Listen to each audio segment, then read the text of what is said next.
Distinguished guests, ladies and gentlemen, a very good afternoon to you. It's a great honor and pleasure to welcome you to our session this evening, which is the parallel session 2, Women Leaders Networking Roundtable, Harnessing the Power and Potential of Women Leaders.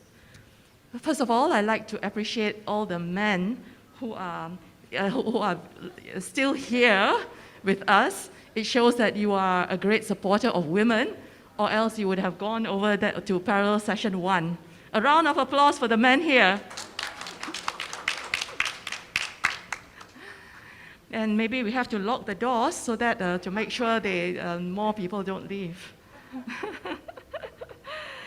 Our session brings together women leaders from a variety of entities, such as the government sector, business, education, civil society, and research.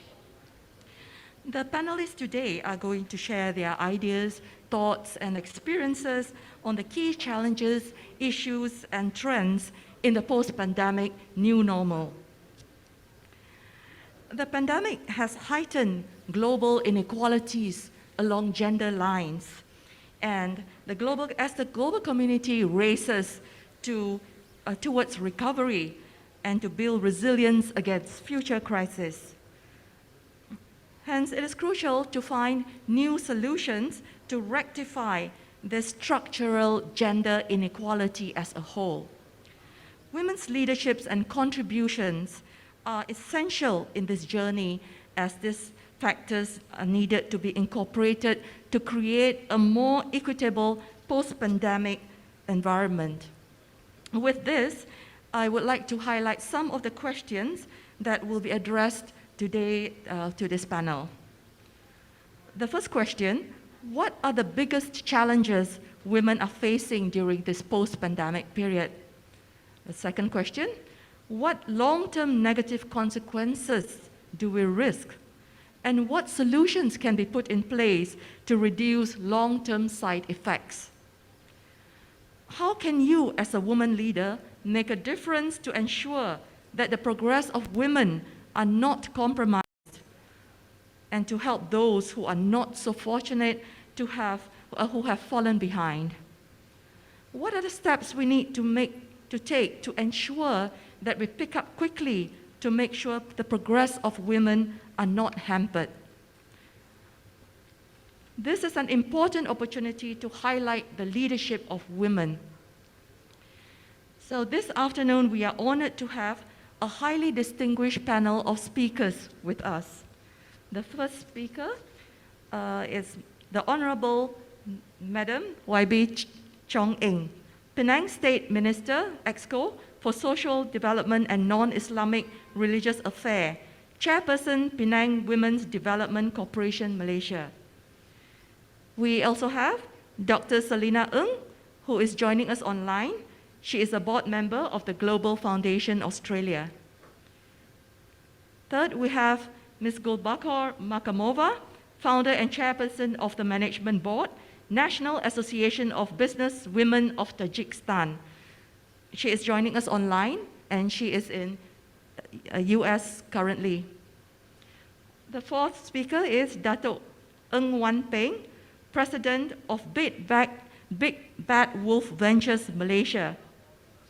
Our fifth speaker, Ms. Rina Neo, co-founder and managing partner, Ficus Venture Capital Malaysia, followed by Professor Dato' Dr. Giles Yeo, founder and CEO, AIMSNet Group of Companies Malaysia, who is on stage, the only thorn among the roses today, a very brave man.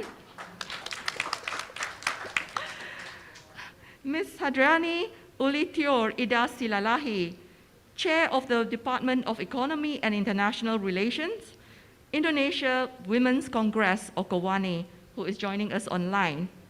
Lastly, we have Datin Yap Shin Siang, CEO of YYC Group, Malaysia. A very warm welcome to our speakers.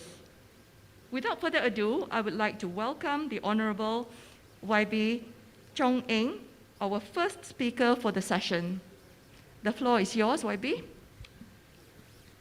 Thank you, Dr. Jessie, and all the distinguished speakers, and all those who have still stayed with us. Thank you very much. I think our panel, our roundtable actually are very interesting and outstanding. We should put actually in the morning. Yeah, you should have put as the first session in the morning. Well, I think this is at least the organizer, I think about women leaders who is, I think everywhere in the world, we are coming up. And it's important to the whole world and the country and everyone and all the industry, because women are also human talents. And we have about 50% of the population. So if we have more women talents in everywhere, then I think the world will be better. It will be a better balanced world. Of course, pandemic hits everyone, yeah, differently. And so women as well. But woman is not homogeneous. It's just like man is not homogeneous. Some of the business are actually much better, make much more profit during the pandemic period. And of course, the tourism are very hard hit. So there is a difference. So for women, it's also different. For working mothers, they work before pandemic, they work in the office. But during pandemic, they will have to work from home. And children also study from home. And the husband also work from home. So they have to, at home, they have to take care of their children and sometimes their husband. At the same time, they have to work from home. So it's actually very hard. Yeah? It's very, very hard, especially for those who have young children at home. But the hardest hit are single mothers who are in the B40 category. They lost their job, many of them lost their job. Those who are in the informal sector, they lost their job. And they still have children to take care.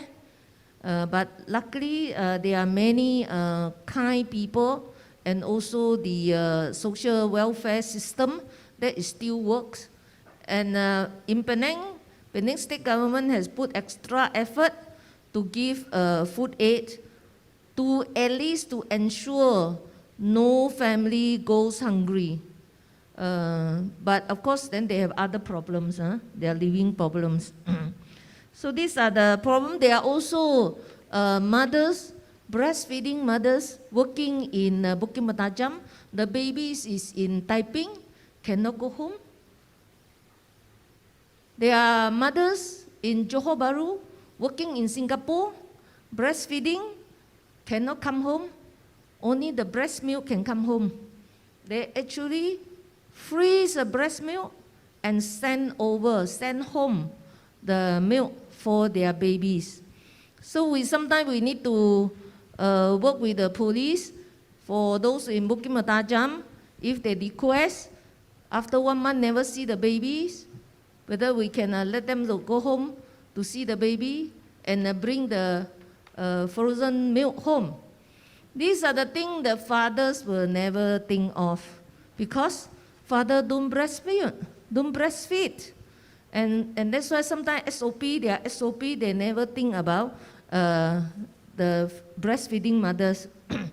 And that's why I always said, in everywhere making decisions must be inclusive, must include the mothers, the women, so that we can make a better decision, cover everyone. So after the pandemic, I hope now people can see more sides of the stories, can see the side of the mothers, the difficulties of mothers, and they can can be more inclusive and make better decisions.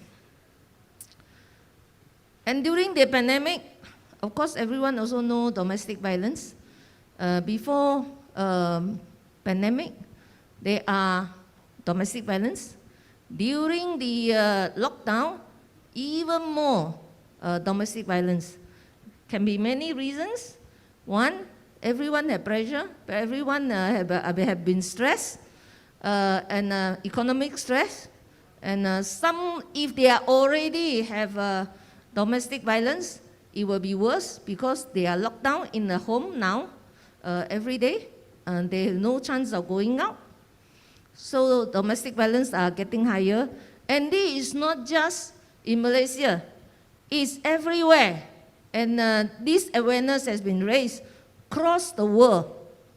And I think this is something good that it comes out. So we know that, governments knows that we need to tackle the issues. Everyone knows domestic violence is not acceptable. But the victims are not getting enough support. And they are hard for them to get out from the situation, especially during pandemic. They can't go out, they cannot run. No way to run. So in Penang, we think we must increase the support for the victims. And that's why we have come up with a safe family policy. The family must be safe. If the family is not safe, then family cannot be happy. If there is violence in the home cannot be happy.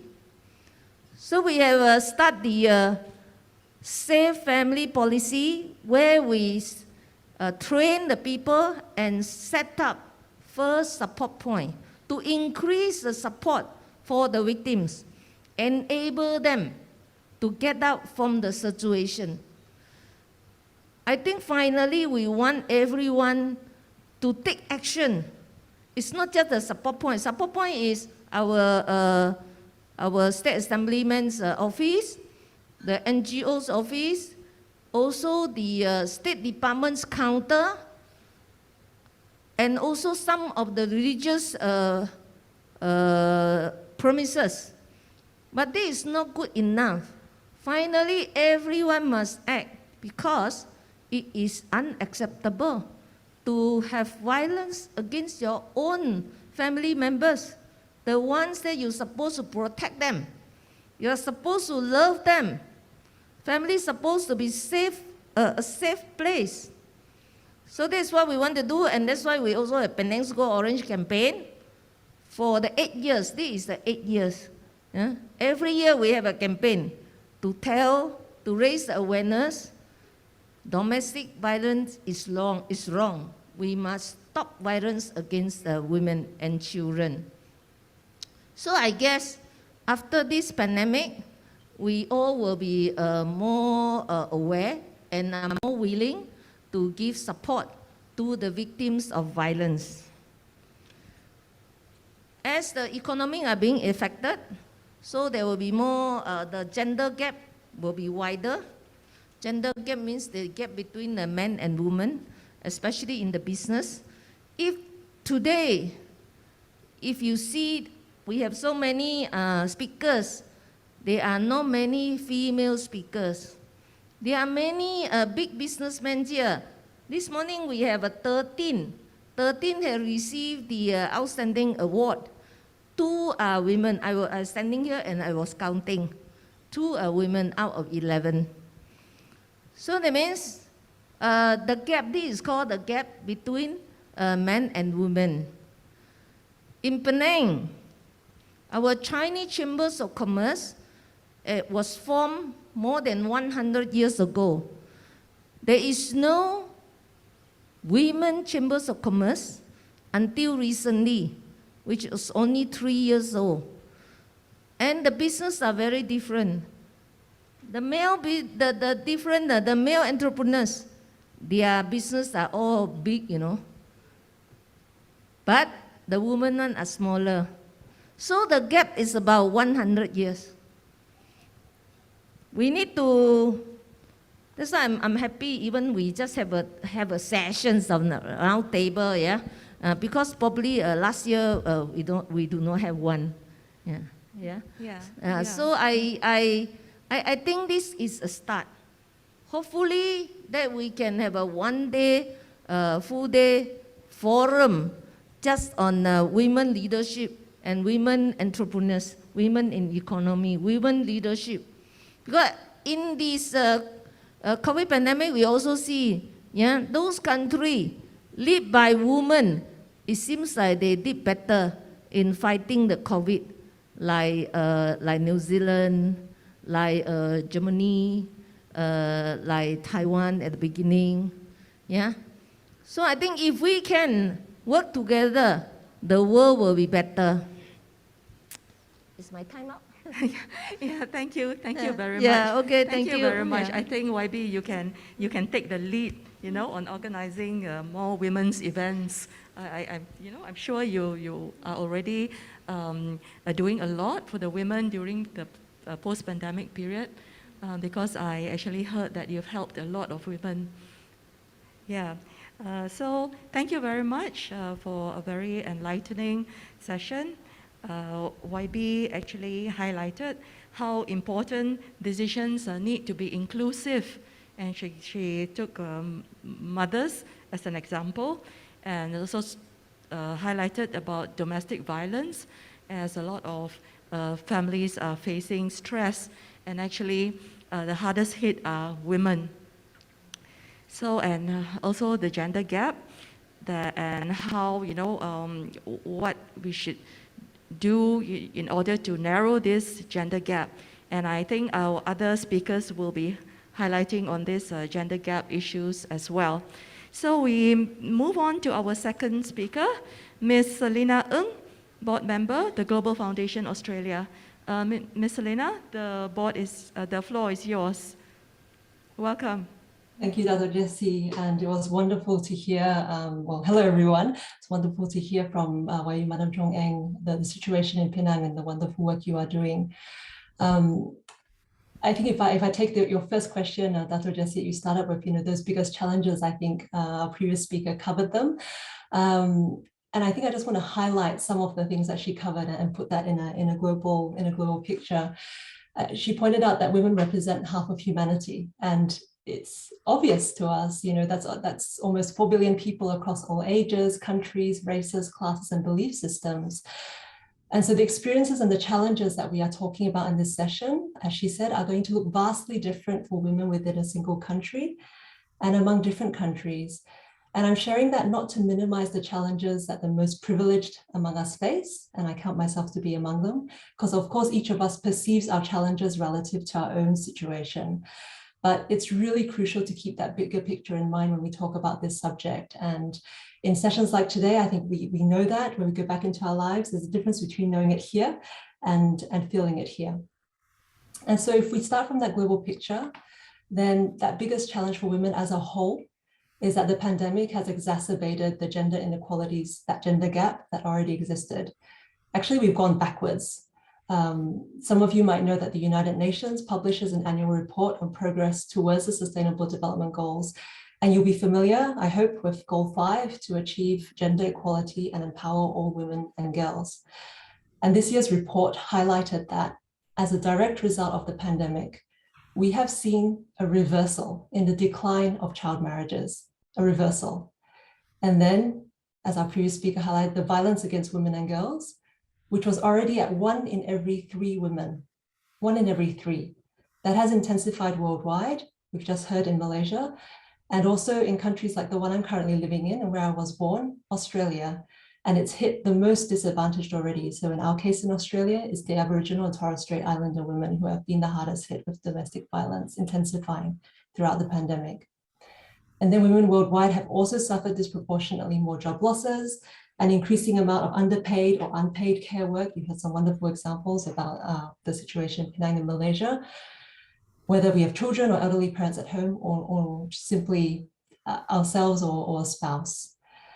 And this is what I find tragic, is that women have been playing a disproportionately higher role serving our communities throughout the pandemic as frontline health workers and care providers. Yet we are still grossly underrepresented in key decision-making positions in society, whether it's in business, representing just over a quarter globally of managerial positions, or in societal decision-making areas, such as parliamentarians, again, only just over a quarter, and only a slightly higher figure for local government. And this entrenched systemic discrimination over generations of human history means that women's voices risk being unheard in those key decisions on how to rebuild and how to reshape our societies coming out of the pandemic. So if we come back to that biggest challenge, I think we all, each of us individually and as a society, women and men, we actually face the same challenge in this post-pandemic period. And of course, in challenges, we have the same opportunity. And it's not to simply, we hear a lot that term bouncing back. It's not to simply bounce back to what was before, but it's to actually seize that opportunity to bounce forward and to thoughtfully and intentionally create a better world for all of us, no matter what body, family, or country we happen to be born into. Back to you, Dr. Jessie. Thank you very much, Selena. What you highlighted is so true. Actually, we keep on hearing bouncing back. Yeah, it's not as easy. Yeah, there's so many issues that women have to contend with. Thank you for sharing, giving the perspective of the global picture. So after this, we move on to our third speaker, Ms. Gulbakhor, Makhkamova. Welcome, Ms. Gulbakhor. Dear conference participants, hello. I represent the National Association of Businesswomen of Tajikistan, a member-based public organization uniting more than 4,000 women entrepreneurs, mainly from micro, small, and medium businesses, small farmers, and artisans. We have been supporting women in starting and developing their businesses for more than 25 years. The pandemic over the last 18 months has completely changed the world. We are not post-pandemic yet, but women are having to operate in the new normal. What does that mean for women, not just in Tajikistan, but around the world? 25 years ago, the National Association of Businesswomen of Tajikistan established two microfinance organizations in Tajikistan, and they grow over that period to be the market leaders. Why we were successful?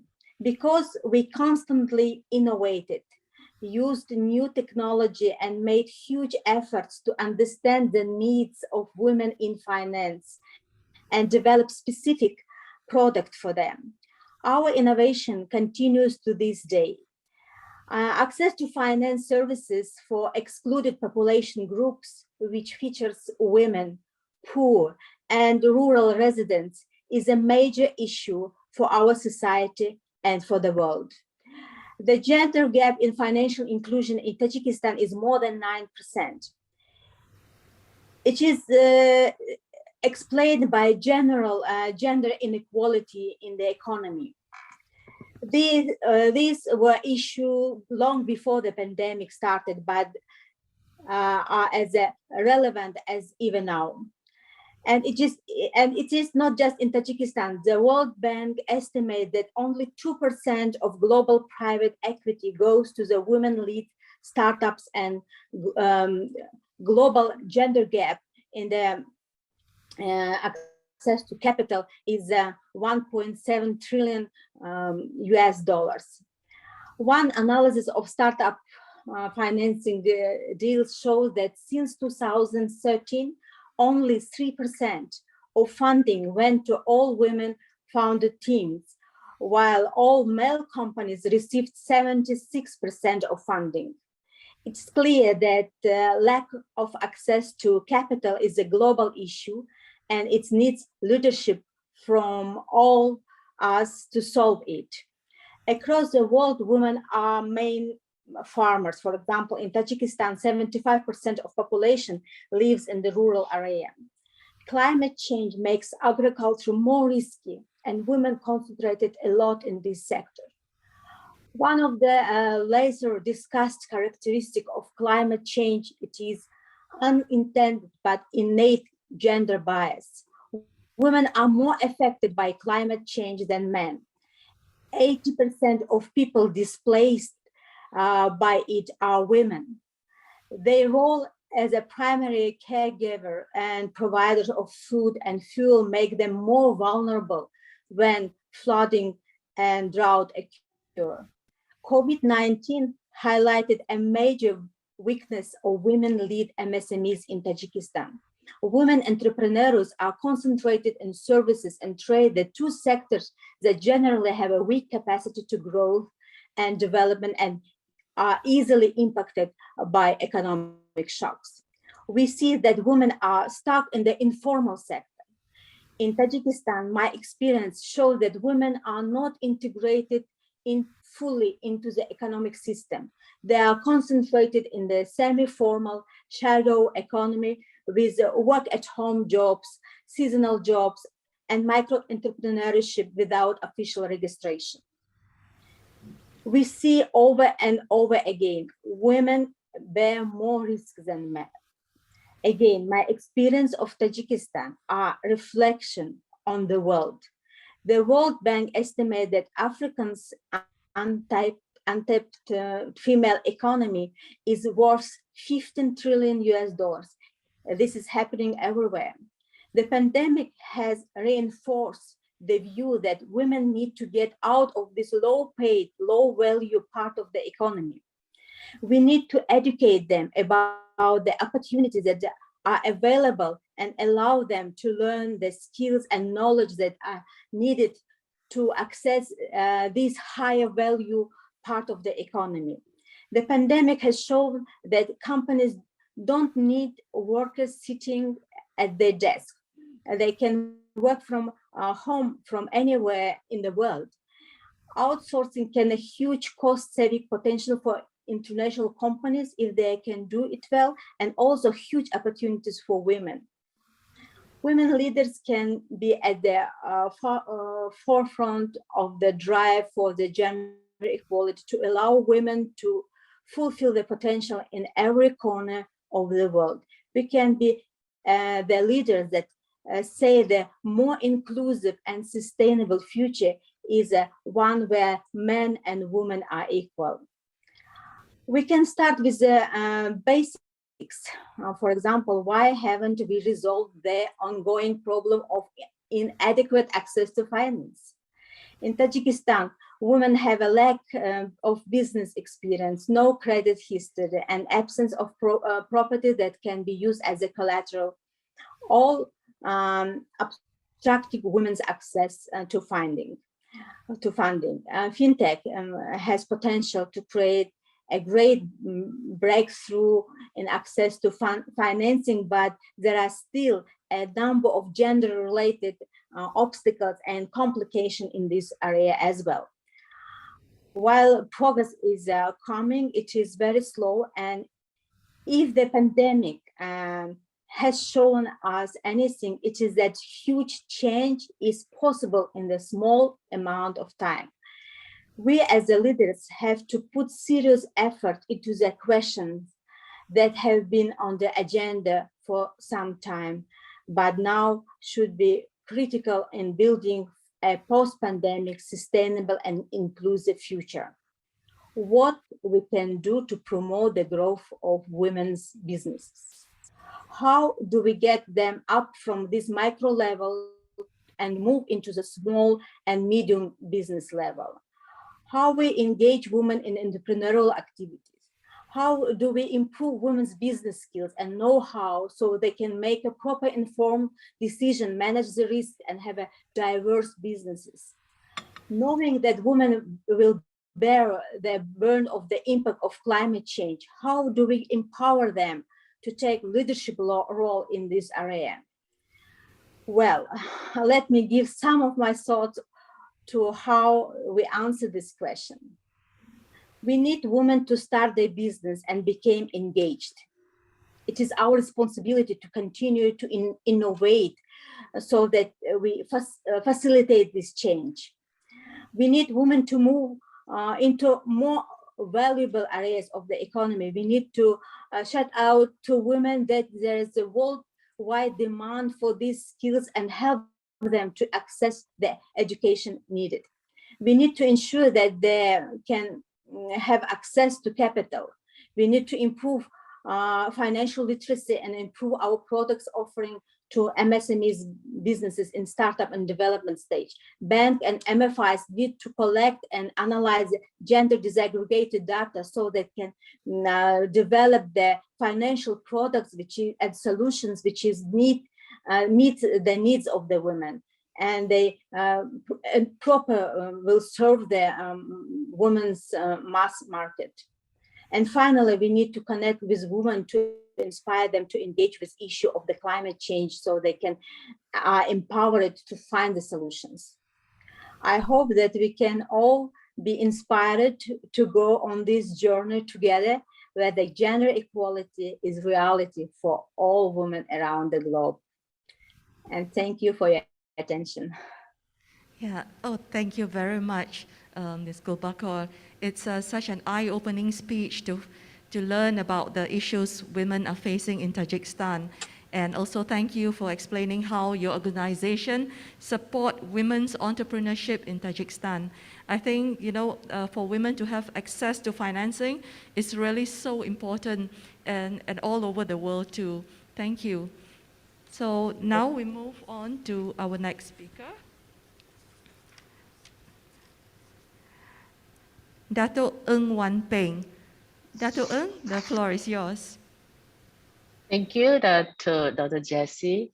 It's a privilege to be given the opportunity to share the stage.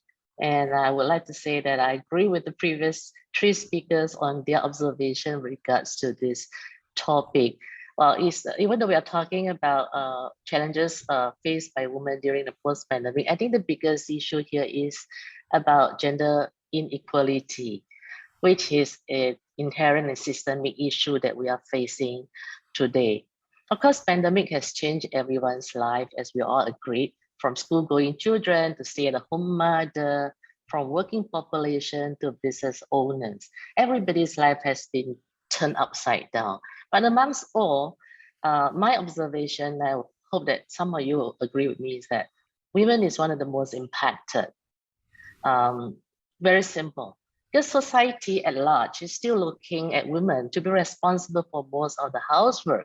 So during pandemic, when everybody is staying at home during the lockdown, the women, for whatever reason, because of the biasness, I would say, have been given a lot more extra responsibilities as compared to maybe the male population. Not pointing finger at anybody, but it's just that this is the fact that has happened. And we observe it during the pandemic. So what are the extra responsibilities? Administering the children's homeschooling, because they're all at home, somebody has to take care of them, right? Well, there'll be some father who will be helping out, but most of the time we are looking at the mother to play that role. And also a simple thing like ensuring food is available for all at home is the women's responsibility. And we know that some people are fortunate enough to have domestic helper, but many of them, for whatever reason, domestic helper cannot be available, then the woman also have to shoulder the cleaning, laundering, so on and so forth. So when a woman has to take care of this and still working full-time from home, you can imagine the stress that she has to go through. I have a very clear case. There's one of my former colleagues. She was working from home, and while she was working at her computer, the mother-in-law was looking at her, was not very happy. It's like, you're at home. Why are you staring at your screen? Why are you not helping out with housework? And that's just one of the many cases we know that is happening. So challenges women will be facing. And if you trace it back, it's because society are looking at women to play certain role, and they do not accept that when you're at home, you are not spending time at the kitchen and not tidying on the house, but doing something which is not common at home. And the other one obviously is about household income, because pandemic, you're at home, you work from home. Now, post-pandemic, actually we have never post-pandemic, you're still in the middle of it. Then you start to have hybrid, people have to go back to office to work, some have to stay back and take care, especially schools are not open yet. So somebody has to take care. So you have to make a choice. Do I have the mother stay at home or the father stay at home? And you know that the biasness will make it seems like expectation is the women has to sacrifice and maybe give up the job. Some of them who are more enterprising, they may start a business or online business, but many of them who are actually providing services and need to work at the office may just have to give up and then be at the losing end. Well, of course, some people may say that, yeah, this is my choice. Again, if that's a choice and it's something that is agreed upon because it makes more sense for the man to work and the woman to stay at home, I guess that is an issue that is bigger than this. But again, these are all the issues that pandemic has brought about. The other thing is also, I mean, closer at work is that pandemic has forced, I would use a term, forced many businesses to rethink the business model. For instance, digitalization is something that most companies will be looking at. We're moving into contactless and we are moving online. And to adopt to this new requirements at work means, you know, a woman, men included, needs to learn some new skill in order to be relevant. So this is actually another challenge. I would say it's good challenge, but I still challenge nonetheless that women has to face, and making sure that they can adopt quickly if, let's say, they are supported enough to continue to work. So on that note, I think that something that women should start looking at is to continue to develop themselves, learn new skill, in digital technology, new business model, and also learn to have the confidence to stand up for their own. I think it is really, really important. Related to this topic also, what can be done? I think to remove the inherent biasness towards women is really, really key. It's inherent, it's systemic, and it's for real. Developed country included, even though we don't see it, sometimes it's hidden. And the developing country, third world country, you see it is apparent, it's staring at you every day. But this thing happened, and we cannot ignore and assume that it does not, it is not there. So at workplace, how do you ensure equal opportunity to be provided to women? Equal pay for equal job. Promotion opportunities. Do you look at women and say, no, you know, this is better to be given to men? I think it still happens, especially dealing with the men's club is something we need to know. So I strongly believe that at society level, we have to start something. We need to continue to advocate gender equality and put affirmative policy in place. It's just something that we shouldn't be too shy to ask about because it's not equal yet. So we have to do something about it. How can we have more men to stand up for women? That's very important because sometimes when the men say something, the other men will listen. More supporting family. Mother-in-law, please don't try to get your daughter-in-law to do certain thing and encourage your son to do something as well to help the family. I think it is very, very, very, very, very important.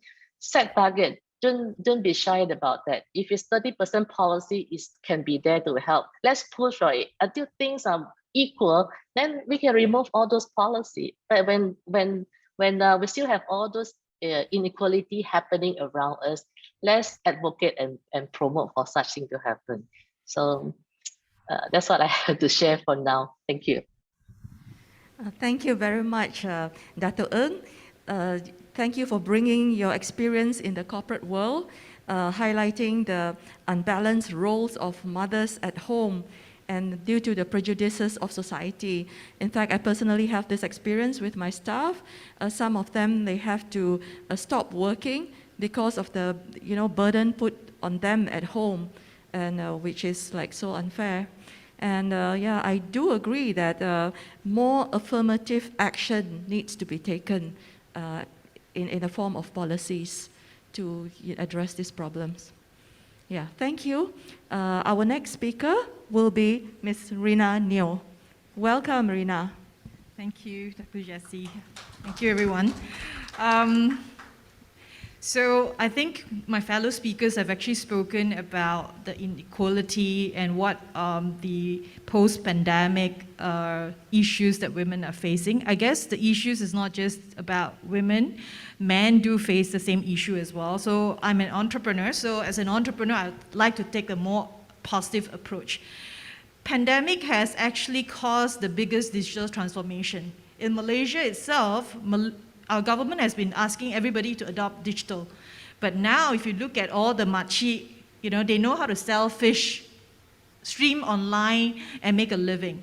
That is actually, I think, the greatest transition, something that maybe the government could not do it, but because of the situation that we're in, everybody has to transition. And we say that women are not given equal opportunity previously because we need to be at home, we need to take care of kids and all this, and we ask for more maternity leave and all this. But because of pandemic, because people now realize that we can potentially work from home, Microsoft's Japan now says that everybody works from home. So mothers, women can now be at home, still make a good living, still be with the family members. So while there are some negativity about, women having more pressure at home, but sometimes, what you've asked for has just been given to you. You're at home and you can still, be at work. So the flexibility is given to you without you really fighting for it. So that's what my thought. Secondly, I think some of my panelists brought up the inequality in women, entrepreneurs getting funding. So since I'm an entrepreneur by heart, but I was lucky to exit a few companies, so I have some spare cash to invest. So I invest as an angel investor, as well as I run a fund, Ficus Venture. Why women are not getting enough investment? And this is not just in Malaysia or Asia, in US as well. Only about 2% of women founders are getting investment. To me, there is a science and art to it, but I would like to talk about the science part of it. Of course, the world, most of the funders, people in the capital market are men. But there are a lot of women entrepreneurs, micro-entrepreneurs in Asia. Since I'm a venture capitalist and I'm an investor, I look at a lot of companies. While looking at women presenting to me and looking at a man, especially for VCs, the women will come to me and say that, Rina, I need $5,000 to build my business, but I'll return maybe $10,000 to you after 5 years. A guy will come to me and say, Rina, I need $5 million, but in 5 years, I could return $100 million just like Grab for you. So for VC, we are looking for growth companies. So even if I like you as a women entrepreneur, I'll love to support you. You just don't fall into my investment mandate. But as an angel investor, and it's also, I make it my point to support more women. But if you're running a fund, you need to be accountable to your LPs or your investors. So that is the reason why I make it a point to mentor women entrepreneurs during their pitching. It is not just about your business. I take a very, simple examples. Women, if you borrow money from someone, you cannot sleep. But men, the more they borrow, the more yaya they are, because the banks can't do anything to you, right? My mom borrows $5, maybe a pinch of salt from my neighbor, and she has to return, the pinch of salt with a fruit basket. That's women. We are very responsible. So imagine you invest in us. Yes, we may not be able to give you that much of a return, but we will sure return, right? I don't know about the men, but anyway, the science part of it is that this is not by me, but someone from Columbia University actually did a research.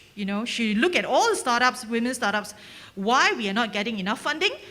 Because most of the funders are guys, and guys tend to ask preventive questions.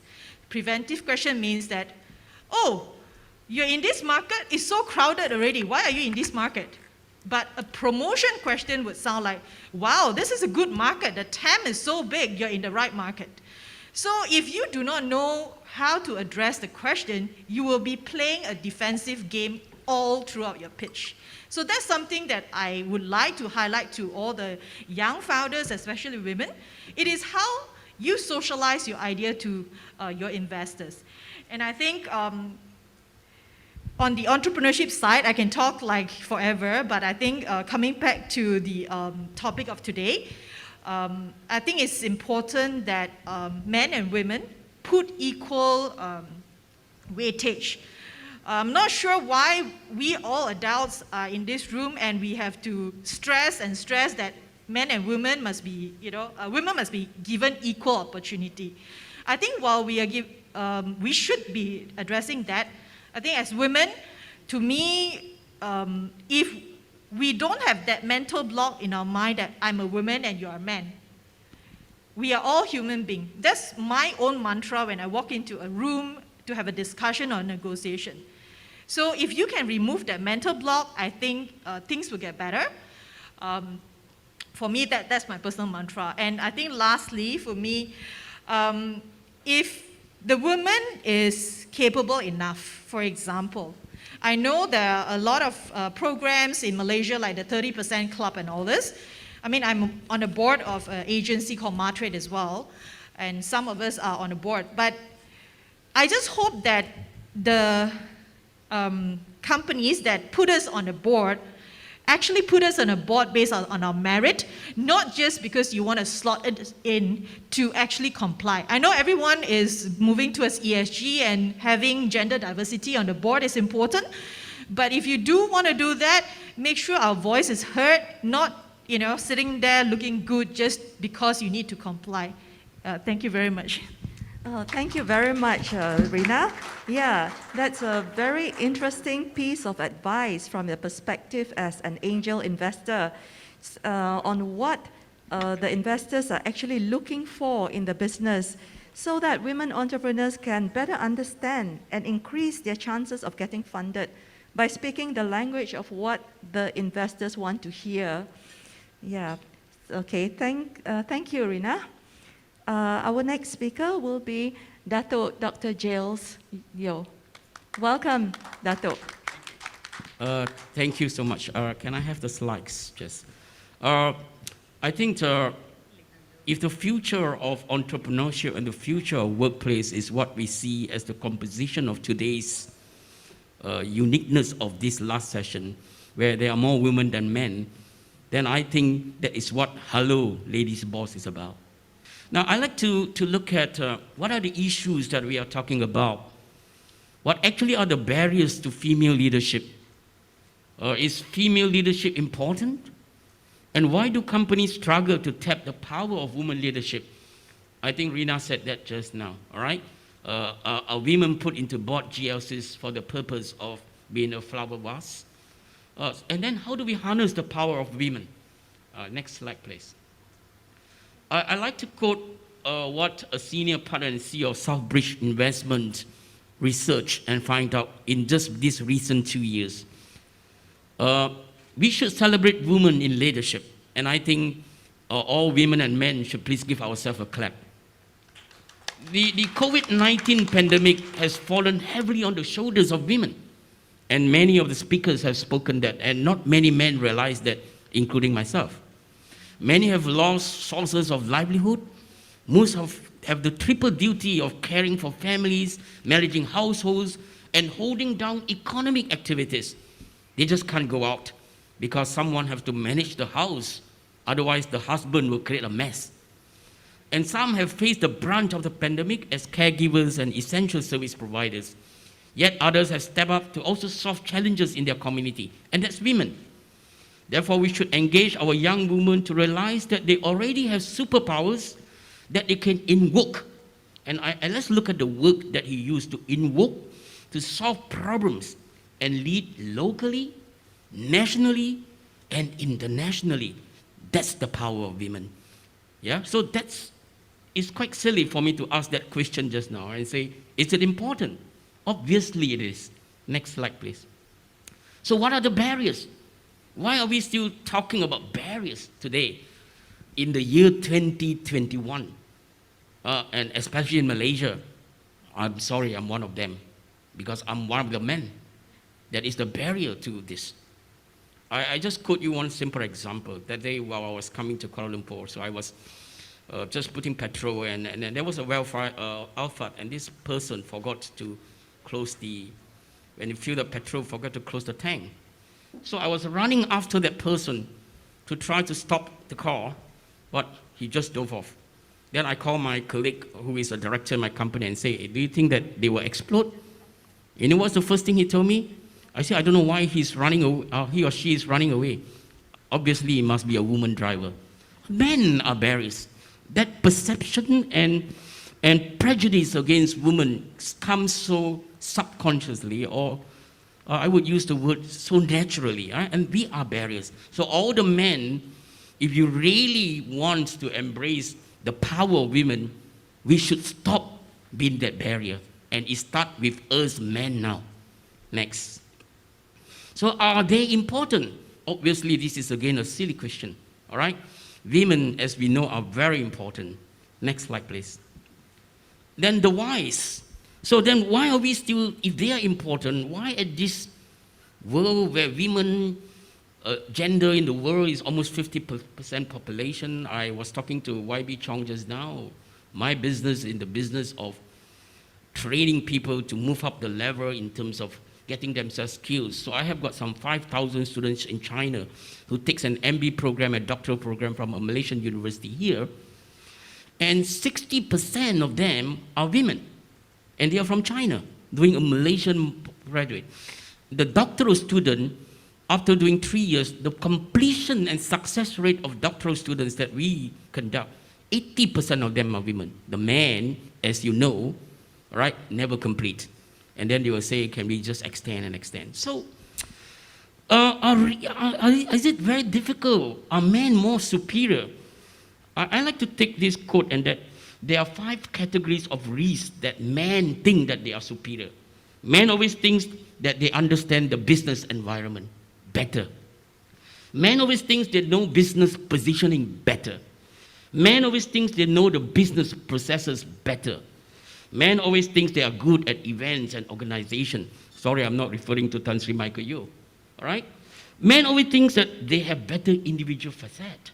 I think all these have changed, and according to studies by McKay in 2001, it has been proven that women owners are mostly successful and manage to grow their company rapidly more than men. Why? Because they are able to handle relationally aspects. They are able to balance between the flexibility of roles and family roles. And these are the valuable resources that many of us, especially Asian and Malaysia, fail to tap. We take for granted that if our working wife is very good in handling the children, that's not important. We wish them Mother Days and we think that is great. Next, please. And hence the how. All right, so moving forward, that's what our Datuk Chairman says, the how. What are we going to do? So hence the how to me is, next please. The important is the power is in the hands of every one of us, and I love what Rina said, that it's no longer about men and women. We are separated biologically that way, right? The way we are dressed signifies the same thing. Don't forget that men wants to look better now, so they go for stem cell. Right? We got a stem cell scientist here. So what's the difference between men wanting to become women and not women wanting to become men? So communication is the key. So as stakeholders, as educators, as policy makers, and a lot of entrepreneurs, all these people who are here, and all of you, you need to communicate the key and tell the man first that you are the barrier. You have to be the person to stop it first. Don't make that prejudice and perception that the driver must be a woman. Your opinion matters, which means that the opinion of women, even when your wife is sitting at your table, eating with the family, when she speaks something about Netflix and you just Google and giggle in front of your children, that's not correct. And you help to embrace these challenges. You need to negotiate with the women, all right? It is very sad, as I say, that all these challenges can actually be solved because we have heard some of the speakers say that the problems are due to insufficient knowledge, all right? Skills in actually the skills in understanding the industry, the regulations, the financial management, networking, culture, social values, family responsibility, and the worst is there is a great gender discrimination in the world. So with that, I hope that I have invoked you, men, especially the women who are here with me today. Of course, I have been conquered by many of the women here. I'm not being forced by them to say the good things, but I believe that as men, we must have our opinion as well as embrace their opinions to move things towards that gender equality, that P and P, that is perception as well as prejudice against women. Thank you. Thank you very much, Datuk Dr. Jales. It's very encouraging to see that, you know, you are really a gem of a man. You know, if only more men could be like you, the world would definitely be a better place. Datuk...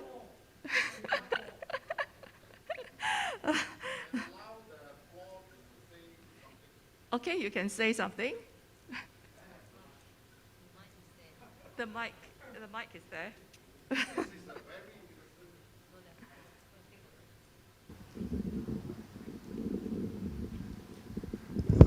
First and foremost, I truly engage in this conversation.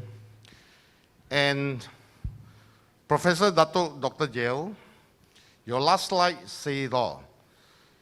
The first few speakers representing the, okay, I'm not biased, I'm saying my piece.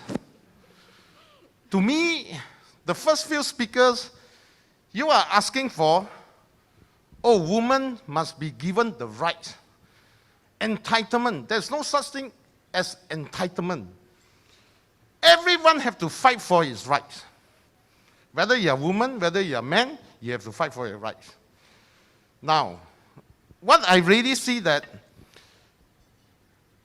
is proven that women in terms of education, you guys are proven.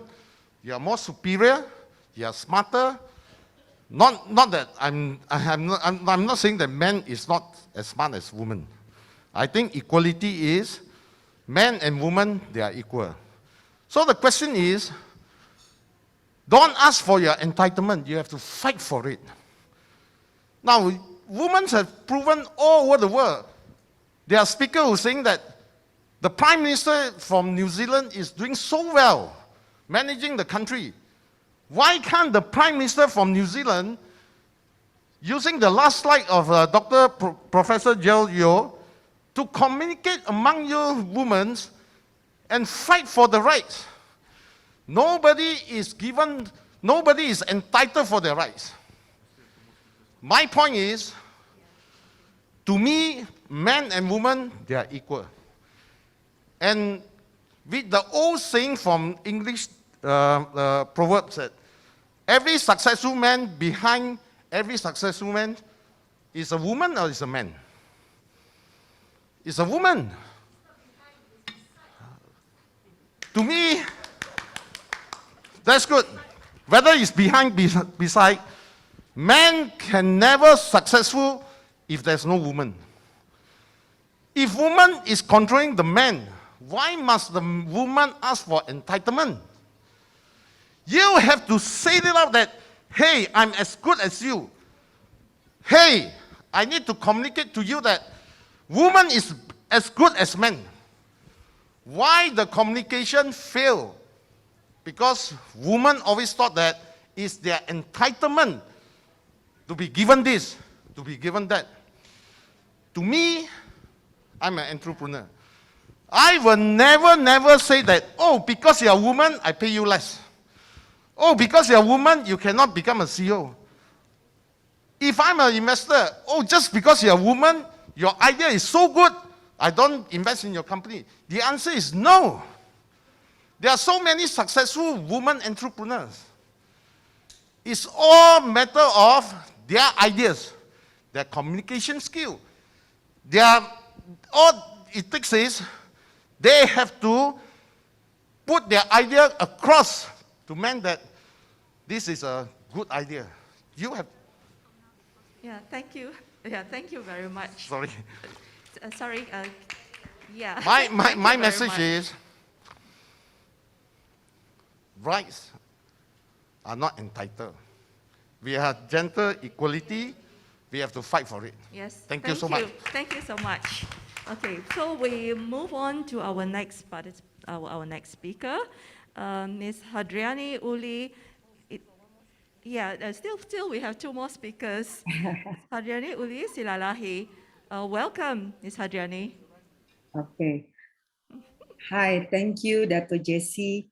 And then, hi, everyone. I have to agree with Professor Datu Gels. And then I'm a chair of the economic department in my organization is National Council of Women. And then my organization is a federation, and we have the 97 organization, which is about 87 million women in Indonesia. So the challenge phase that I would like to share in the economic perspective that in Indonesia, most of the organization are running MSMEs, and then they heavily rely on mobilization, and then wherever people's mobilization to their stores to buy the products or on logistic shipping. So when the restriction of the mobilization was being implemented in Indonesia due to COVID-19, problems arose. The phase declines in productivity and sales, and MSMEs become one of the vulnerable groups affected by pandemic, especially women MSMEs. The trend of MSMEs platform, whether it's by delivery day today or having online stores in e-commerce sites. However, most of women in our organization, they were not familiar with the digital world. The digital divide is a persisting condition in Indonesia. In Indonesia, we see a discrepancy in the digital accessibility of women compared to men.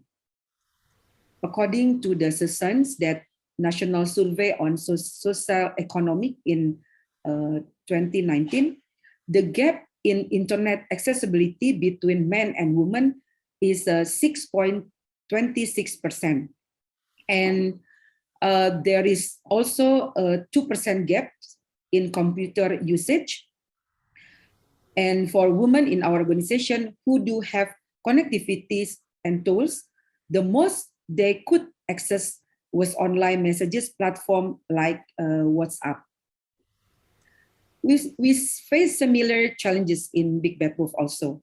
As you know, I'm the running for the Big Bad Wolf in Indonesia.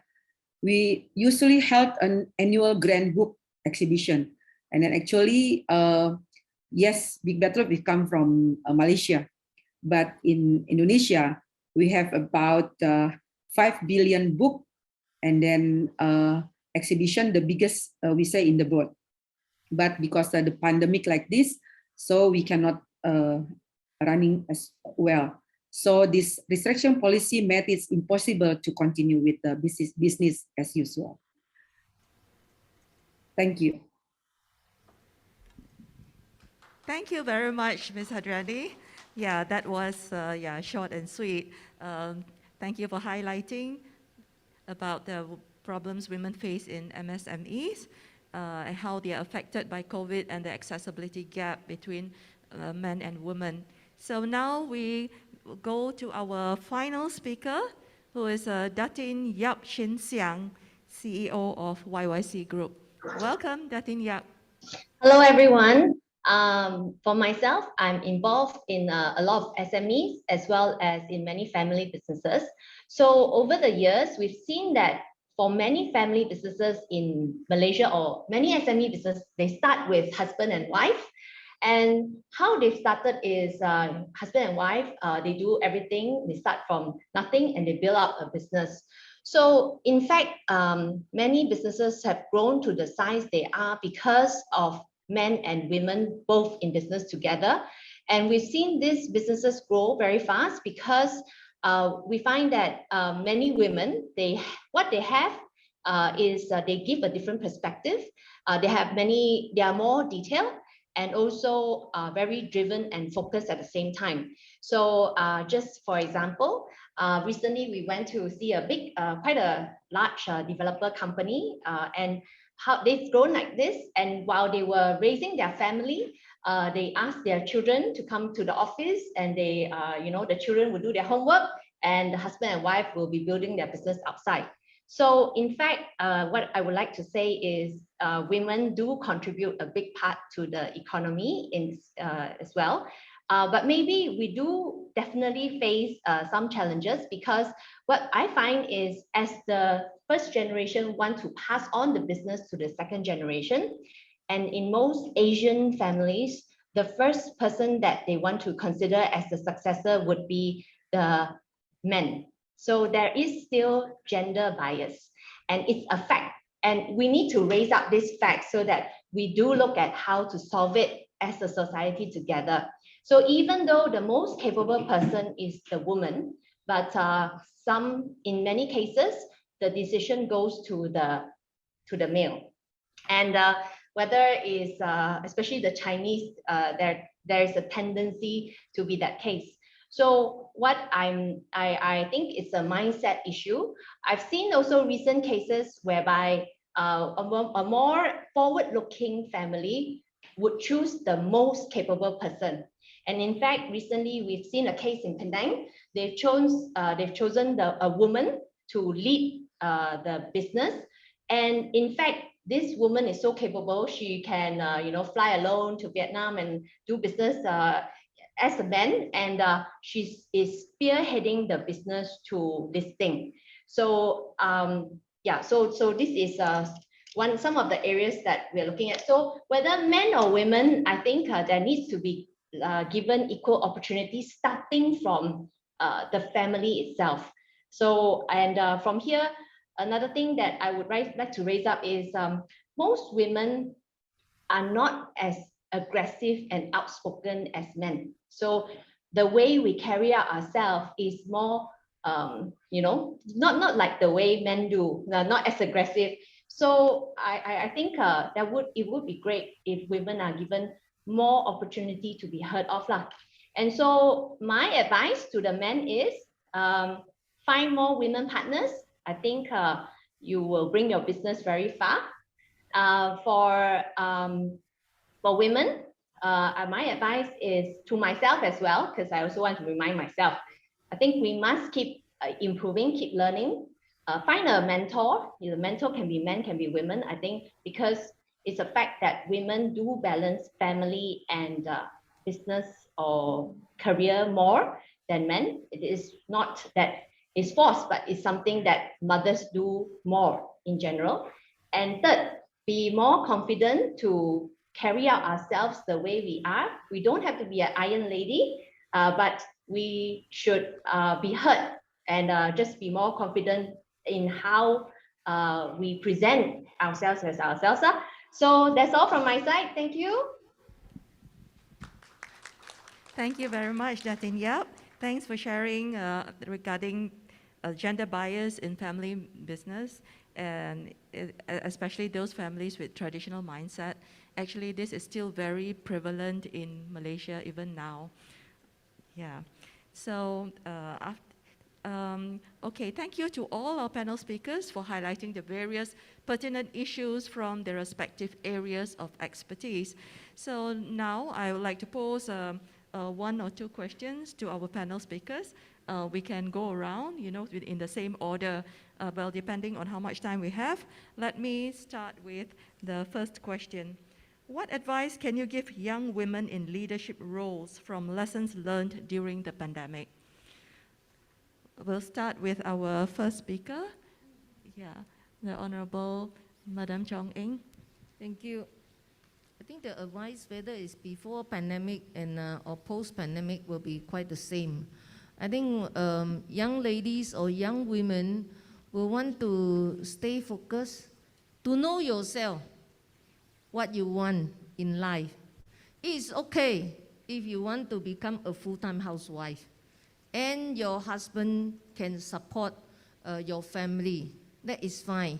Yeah, you can collaboration in that way. But if you want to have your own career as well, then you have to find someone that are willing to collaborate, willing to share your housework, willing to share the care work in the house. And it's very important you find that out early so that you will not regret later. And also, it's better that you know, you empower yourself, gain knowledge, gain experience, and important is know who are you, who you want. Then I think that is the first step. And you must take this first step. Thank you. Thank you, YB. Can we hear from Dr. Selena Ng? Yeah, I think I'm going to say pretty much the same thing, maybe with some different words. It's a variation on knowing yourself, but I think I wish if I could give some advice, it would be to ask yourself, these two questions is, who do I want to become when I grow old? And then ask yourself, what am I giving to the world today that will allow me to become that person? And allow the answers to those two questions to be your internal compass and guide your actions and your decisions, especially when you think that no one's looking. And don't think about what anyone else thinks about what you should think, but really let your answers to those questions deep inside you guide your decisions. And the second, which is, I think, equally important, is to know, and I think this comes to what Datin Yap was saying as well, Datin Shin was saying, is to know that the world needs you exactly as you are today. And it will also need you exactly as you are tomorrow, when you are one step further towards becoming the person you want to become. Because we need the diversity of thought, of experiences, of viewpoints, more than ever, to dialogue constructively, to change the culture, to build societies that are fairer for all, not just for the lucky ones, and to also innovate and to find those solutions that we need to combat those biggest challenges that face all of humanity, present and future. Thank you. Thank you for the wonderful advice from your heart, Dr. Selena. Next, can we have Ms. Gulbakhor Makhkamova? Yes, definitely. I believe there will be plenty of external shocks in the future, taking into consideration the increasing risk from climate change. We have to make women more flexible, arm them with risk management skills, saving skills, financial management skills, and authority. Women have to be engaged more actively in addressing all issues. They must make a decision in their families, in the community, in the country. This way they will gain expertise and management skills to respond adequately to external shocks and challenges. Businesses in this COVID era need to constantly adapt. Society is changing. How much we have to spend, the way we spend, our social habits, those that keep their business aligned with these changes can survive. Women in a leadership role need to be dynamic and constantly change their understanding of the market they work in. Women in my society are far behind men in economic development. Just think, only 9% of women above 15 years old in Tajikistan have savings in a formal financial institution. Only 54% have mobile phone, and less than 25 are internet connected. We have to raise their financial literacy, technology skills, and training opportunities in the most demanded professions and directions. This is my advice. Yeah, thank you. This is very important advice indeed. Can we have Dr. Ng Wan Peng? Sure, I'll be brief here. I believe that women at the leadership role especially must extend their support to help the rest of the society or the people under their care so that you can help to bring everybody together. Now, on top of that, I would encourage a young woman to continue to develop new skill set, because if you want to continue to contribute, you yourself must always equip yourself with the right skill set. And then important to have confidence to stand up for herself. I was just like, because the reason I'm saying this is because just Mr. Chan was talking about you shouldn't demand for your right. I think it is very important for the woman to understand that you are not demanding for something that is not meant for you. You are just demanding for your right. And while it may not happen to an individual, like for myself, I don't think I'm discriminated upon, and I believe that Mr. Chan does not discriminate against women, but this is a systemic issue, and we all know that amongst our society, these things still happen. So the young leader, especially a young woman who is playing a leadership role, can continue to advocate to ensure that the other women who are not as privileged, who are not having the equal playing field, are given the chance to be themselves, to have a choice of their own. So that's what I would like to share here. Thank you. Yeah, thank you. Totally agree with Dato' Ng. Next, can we have Ms. Selena? I think for myself, whether it's an advice to young women leaders or young boys, I'm very practical. I think, in order for us to progress, I do not believe that, when I grow up, I want to be somebody, because that person is already taken. I just want to be the better version of myself every day, even if it is just a small improvement. So if we do that, we can be of control. So I always believe that if I can't change the wind, I can always change the sail. So that's my advice to everyone. Yeah, thank you very much, Rina. Yeah. Can we have Professor Dr. Giles? Thank you. As I said just now, that be that #lady boss. So my advice to whether you are young women out there who wants to be the leader, take charge, take over the chair, kick the man out. Right? There's no two ways about it. There's no way that you say I would like to say okay and not okay. And I think that is the only. To me, I do not agree that there is gender inequality today, but I agree that there is gender bias, the perception and the prejudice. Hence, one of the ways is, however, when we ask women to take charge, I have a director in my company. There are 5 of us, and there are 2 women there. I don't put them by virtue of was, right? She demands everything in terms of, even if I ask her to send company resolution, she will ask 1,001 questions. 5 years ago, I took her for granted, and I say, can you please don't ask so many questions? All right, I'm very tired, but today I better don't say that.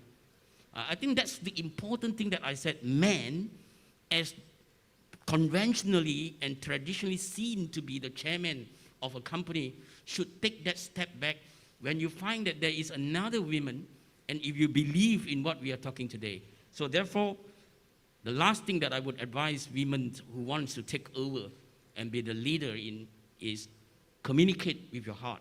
When I say communicate with your heart, is that it is not easy for women sitting as the chairman and there are 8 stubborn men like me. If you use your emotions and so on, then I think it's going to be a better that everybody walk out and they say, let's not talk about it. But when you communicate with your heart and genuinely, as we hear the other speakers say, they have the skill sets, they have everything they have because they know what they are talking today. And I can see today in many of the speakers, even they are online, they have the substance to run the company. And why not? They should take charge. Thank you. Thank you very much for your very encouraging advice, Dr. Giles. Thank you. Next, we have Ms. Hadrani. Yes. Okay. The post-pandemic situation is unexpected and will continue to be unexpected in the long run. What can be expected is digital transformation will continue evolving ahead. So being able to keep up with the trends of digitalization will definitely help all women, including women leaders, to adapt to the situation. just like in Big Backlog in Indonesia. We are now shifting to online sales. As much as it is far from the traditional book exhibition with the millions book with millions of people in place, as much as it was a hard decision, it works. We managed to get extraordinary sales in the first 5 days. For young women out there, don't be scared to jump into digital technologies, trying a new capabilities, learning something new every day, and making hard decisions. Thank you. Thank you, Ms. Hadrani. Yeah, wonderful. Datin Yap? Yes, we can't change others. We can't care too much about what others say about us. So women, have courage to chase your dreams. That's all. Thank you. Yeah, thank you, Datin Yap. So if time permits, perhaps we can have some questions from the floor. Okay, let's have, maybe one question from the floor. Who would like to ask a question? Yeah, it's open to everyone from the floor. You can go to the nearest mic there and identify yourself and let us know who is, your question is directed to which panelist. Thank you.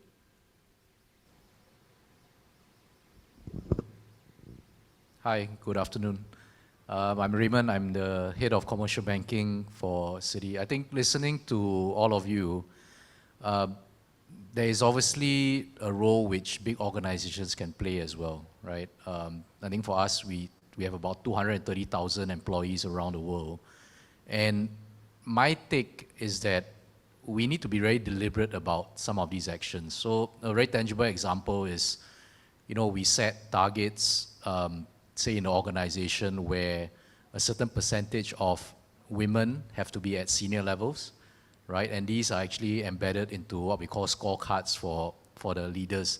But what does that really mean for us? Does it mean that because of that, we would choose a woman instead of a man, right, who is maybe more suitable for a job? I don't think it means that. I think what we want to ensure is that the process itself is very transparent.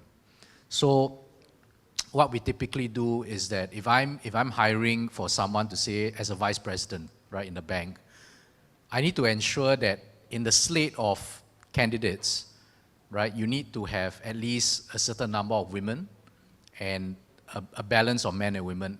But more importantly, in order to avoid this, what they call this old boys club kind of thing where you only have men interviewing, right, the interview panel itself must also consist of women, right? So little things like that, right, actually help to transform the hiring, mechanism, whereby you are actually giving the women a fair chance, right? It's not that you're choosing a woman over a man because you want to meet a diversity target, but you at least ensure, because it could be a situation where even if you had two women on the panel, the two women may select the man, right? But at least you have to give that process a chance. So, I mean, what all of you said, I'm married and I have daughters and all that. And of course, what I want to ensure is that, or help, is that when they go out into the world to work, I think one of the panelists said that, you have a choice. Do you want to be a homemaker, right, which is equally demanding, right? It's not an easy job.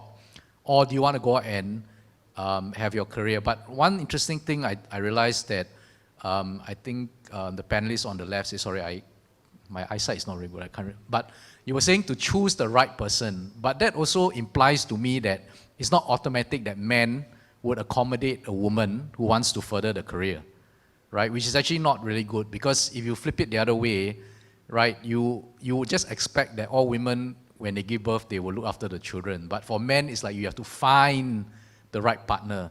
So I think there's a lot of education from young. So like if we have sons, as they're growing up, it's important to also embed in them that culture, that, these stereotypes should no longer be considered, right? It doesn't mean that a man can't cook or a man can't do laundry or look after kids and all that.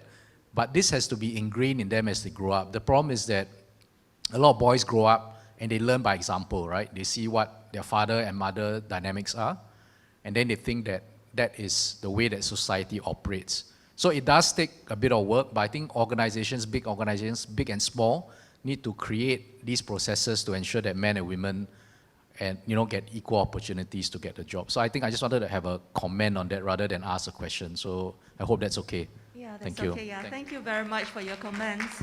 So as we have come to the end of the session, I'd like to thank all the participants who have stayed till the end of the session, and also our distinguished panelists. Thank you so much for this fruitful session, and I hope to see you all again in some other circumstances, and hope to continue our conversation.